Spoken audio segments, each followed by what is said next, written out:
Abu Dhabi is hosting peace talks between Ukraine, Russia and the US, with territorial issues being the main focus of discussions. French President Emmanuel Macron is calling for a rapid ban on social media for under-15s. Ukraine and Russia ended 2 days of US-brokered direct talks in Abu Dhabi on Saturday, with all parties expected to return as early as next week for more negotiations. According to Ukrainian President Volodymyr Zelensky, the central focus of the discussions was the possible parameters for ending the war. Both the United Arab Emirates and the US described the talks as positive and productive. It is the first known occasion when officials from the Trump administration held talks at the same time with both Ukrainian and Russian negotiators. Kremlin spokesman Dmitry Peskov said the withdrawal of Ukrainian troops from eastern Donbass remains, quote, an important condition for Russia. Moscow launched a barrage of drones and missiles at Ukraine on the night between the two-day talks, cutting millions of people from electricity in the freezing winter conditions. Kiev has accused Russia of undermining the negotiations.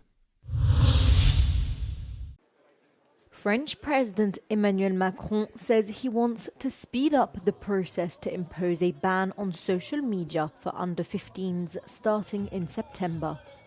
In a video that was broadcast by French media, Macron also said that mobile phones will be banned in high schools. The French president asserted that, quote, the emotions of our children and our teenagers are not for sale or to be manipulated, neither by American platforms nor by Chinese algorithms. According to France's health watchdog, 1 in 2 teenagers spends between 2 and 5 hours a day on a smartphone. Some 90% of children in France aged between 12 and 17 use smartphones daily to access the internet. Recently, the British government said it will consider banning young teenagers from social media, while Australia has already done so for children under 16. A man was fatally shot by a federal immigration enforcement agent in Minneapolis on Saturday, heightening already existing tensions in the city. The victim has been identified as Alex Pretty, a 37-year-old Minneapolis resident and intensive care unit nurse. After the shooting, hundreds of people took to the streets to protest against the presence of agents in their state, with top Democrats calling for ICE to leave Minnesota. Right now we are focused on getting ICE out of this state. And of course we will use every lever that we have.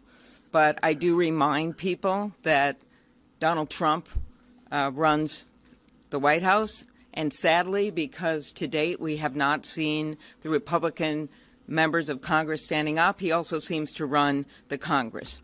Homeland Security said agents fired defensive shots after a man with a handgun approached and resisted attempts to disarm him during an operation. But videos filmed by bystanders showed Pretty holding a phone with no clear sign of him wielding a weapon. Minnesota Governor Tim Walz said he had no confidence in federal officials and the state would lead the investigation into the shooting. The incident marks the second fatal shooting of a U.S. citizen by immigration enforcement officials in Minneapolis this month.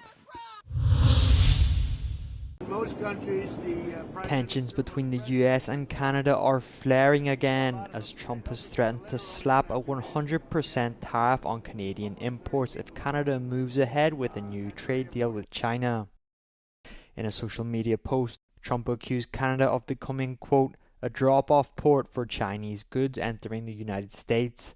Canada recently negotiated reduced tariffs with China on electric vehicles and farm products, a move Trump initially praised, but now says could put US interests at risk. Speaking at the World Economic Forum in Davos last week, Carney said his country can be an example that the world does not have to bend to autocratic tendencies, in remarks explicitly directed towards Trump. The dispute comes as Trump renews concerns about a deeper rupture between the US and its closest trading partner, with billions in cross-border trade at stake every day.